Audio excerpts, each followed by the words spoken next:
यूनिवर्सिटियां हैं, पता नहीं 5,000 इंडिया के अंदर, कोई 3,500 या पता नहीं इंडिया में ज्यादा थी, सॉरी मुझे वो स्टैटिस्टिक्स याद नहीं रहे। और उन्होंने कहा जी पाकिस्तान में 218 यूनिवर्सिटियां और 40,000 मदरसे हैं। अब ये होगा कि कंट्रीज कहेंगे सऊदी अरेबिया को, भाई हमारे पास रुपये हैं, क्या आप रुपये ले लेंगे डॉलर के बजाय? एंड अगर Saudi Arabia is one of those countries which signs the memorandum of understanding, that will happen. तो उससे ये होगा कि Indian currency will now, Indian rupee will also become an international currency. यूनिवर्सिटियां हैं, पता नहीं 5,000 इंडिया के अंदर, कोई 3,500 या पता नहीं इंडिया में ज्यादा थी, सॉरी मुझे वो स्टैटिस्टिक्स याद नहीं रहे। और उन्होंने कहा जी पाकिस्तान में 218 यूनिवर्सिटियां और 40,000 मदरसे हैं।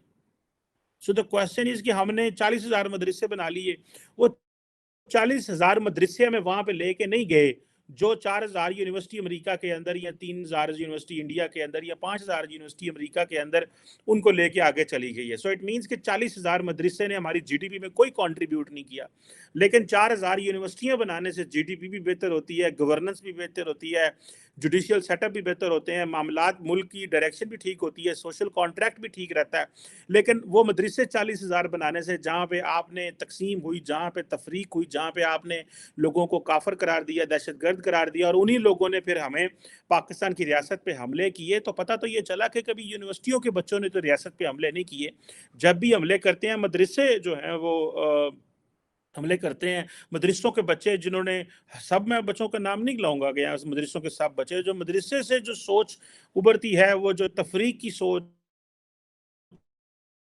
है, जो नफरत की सोच जिन लोगों में पाई जाती है, वही हमले करते हैं। सो हमें एक तो बात पता चलती है कि क्या ये जो whole of the nation approach है, इसमें हमें ये भी सोचना है कि क्या हम यूनिवर्सिटियों पे भी पैसे लगाएंगे, क्या यूनिवर्सिटियों के अंदर भी तालीम होगी, क्या ये होगा कि नहीं होगा। सो द क्वेश्चन रिमेन्स, जो हमें चीज समझनी है वो ये है कि पाकिस्तान के अंदर ज्यादा यूनिवर्सिटियां, बहुत सारे लोगों का कहना तो ये है कि हमारी यूनिवर्सिटियां भी मदरसों के बराबर ही हैं। सो 100% मैं इस पे एग्री नहीं करता आपसे। जिस बंदे ने भी ये थॉट दिया है कि पाकिस्तान के अंदर जो यूनिवर्सिटियां वो भी मदरसे हैं, लेकिन मैं पार्शली इससे एग्री करता हूँ। अब हमें ये जो whole of the nation approach है, इसको बड़ा डायसेक्ट करना पड़ेगा।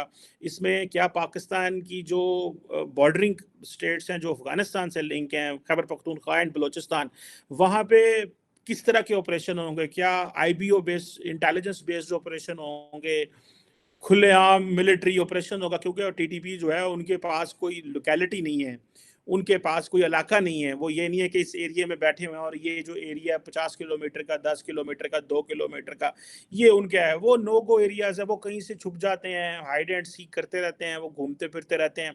लेकिन लार्जली पाकिस्तान की जो पब्लिक है, जो कि बलोचिस्तान और खैबर पख्तूनख्वा में अवाम है, वो फौज के ऊपर और रियासती इदारों के ऊपर ट्रस्ट नहीं करते। वो ज्यादातर ये समझते हैं कि ये अपनी मर्जी के जो ग्रुप्स जो इनके खिलाफ हैं, उनके खिलाफ ऑपरेशन करते हैं, और जिनसे इनकी दोस्तियां हैं रियासत की, उनके साथ ऑपरेशन नहीं करते। तो ये तासुर खत्म करना होगा, तभी जाके आप whole of the nation approach कर सकते हैं। अगर वहां पे बैठे हुए खैबर पख्तूनख्वा में जो लोग हैं, अगर आप उनको नहीं सुनते, पश्तून नेशनलिस्ट को नहीं सुनते। अगले दिन मैं देख रहा था अली वजीर पार्लियामेंट में कह रहे थे कि तुम हमें ऑपरेशन करके दिखाओ।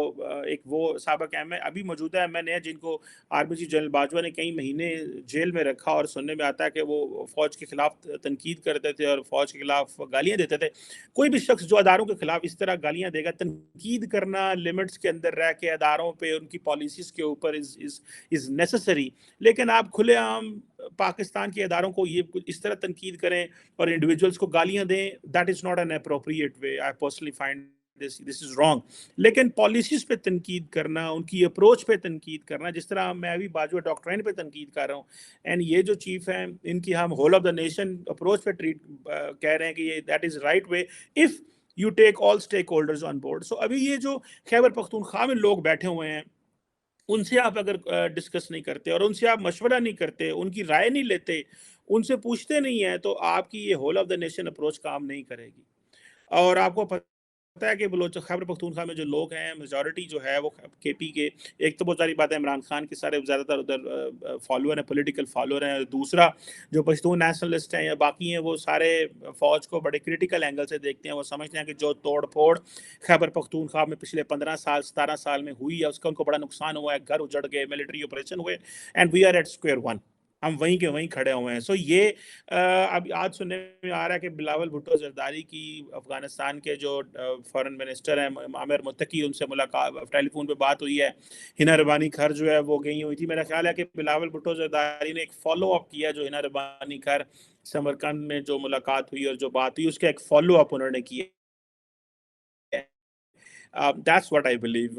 تاکہ وہ جو ایک کرٹیسزم بھی بلاول بھٹو زرداری پہ آ رہا ہے اور سننے میں آ رہا تھا کہ عامر متقی Afghanistan foreign minister is visiting Pakistan, وہ ہمارے جہاز جاتا ہے ان کو لینے کے لیے اور ہم ان سے جا کے بات کرتے ہیں، پھر وہ واپس جا کے ہمیں گالیاں دیتے ہیں. ہمارے جہاز پہ پاکستان آتے ہیں، ہمارا جہاز ان کو واپس چھوڑ کے آتا ہے اور پھر آ کے وہ ہمیں گالیاں بھی دیتے ہیں. This is what they do.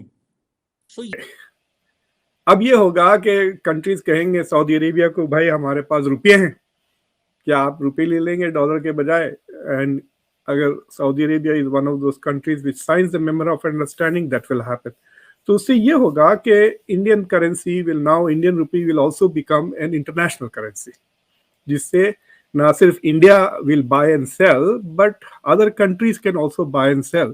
جس طرح سے کرنٹلی سب سے زیادہ یو ایس ڈالر ہے جو تقریباً 60% ہے in terms of reserve currency, اور ٹریڈ تقریباً 70% تک یو ایس ڈالر میں ہوتا ہے. اس کے بعد جو سیکنڈ سٹیٹس پہ ہے وہ یورو ہے، اور تیسرے سٹیٹس پہ کہتے ہیں کہ جاپنیز ین ہے، اور پھر یوان بھی تیزی سے بڑھ رہا ہے، وہ 2% تھی. اس سے دو چیزیں ہوں گی، ایک تو انڈیا کی economy will become more stronger stable, اور دوسرے ملکوں کی اکانومیز انڈیا کی اکانومی سے اب جڑنے لگ جائیں گی because of the use of rupee as a currency. اور دوسری چیز یہ ہے کہ امریکہ کے ڈالر سے تھوڑی فریڈم مل جائے گی، لوگوں کو نجات مل جائے گی، اور ورنہ the U S has started using it as a weapon پچھلے 10-20-30 سال سے. جب تو ایرانین مسئلہ جب سے شروع ہوا ہے 79 کے بعد سے، ایران کے اوپر جو سلمان رشدی کے فتوے کے بعد سے جو سینکشنز وغیرہ لگنے لگے ہیں، اس کے بعد سے انٹرنیشنل فائنانس میں یو ایس ڈالر کو ایز اے ویپن کی طرح یوز کی ہے یو ایس اور ویسٹرن کنٹریز نے ملکوں پہ سینکشنز کرنے کے لیے، جس سے لوگوں کی ترقی وغیرہ رک جاتی ہے. بس ایسے سینکشنز استعمال کیے ہیں یو ایس سے، میں کہہ سکتا ہوں کہ کئی دنیا کے کروڑوں لوگوں کی زندگیاں تباہ ہو گئی ہیں بیکاز آف دیز سینکشنز. اگر آپ عراق کا پاپولیشن لے لیں، ایران کی عوام کو لے لیں، ایران اور انڈیا ٹریڈ نہیں کر سکتے because of this dollar sanctions. تو اگر ایران بھی آ جاتا ہے روپی کے معاملے میں then they can also escape US sanctions, or they can begin trading more aggressively and in larger volumes. لیکن جب تک یو ایس کی بینکس کے ساتھ اور ڈالرز کے ساتھ تعلقات ہے، سیکنڈری سینکشنز کا تو ڈر رہے گا ہی، بٹ کم ہوتے جائے گا. جتنے زیادہ ملک نان ڈالر ٹریڈ کرنے لگیں گے تو وہ جو ہے سو اتنا ہی ڈالر کمزور ہوتے جائے گا اور یو ایس کی گرپ کم ہوگی. چائنا، سعودی عرب، دیز آر دا 3 کنٹریز، اور رشیا جو بہت زیادہ ڈی ڈالرائزیشن کی طرف بڑھ رہے ہیں. And they are all quite aligned with each other except کہ انڈیا چائنا کے بیچ میں تھوڑی متبھیڑ ہے، ورنہ یہ سارے کنٹریز اگر آپ رشیا کو کور بنا لیں تو رشیا کا دوست چائنا، رشیا کا دوست انڈیا، رشیا کا دوست سعودی عرب، یہ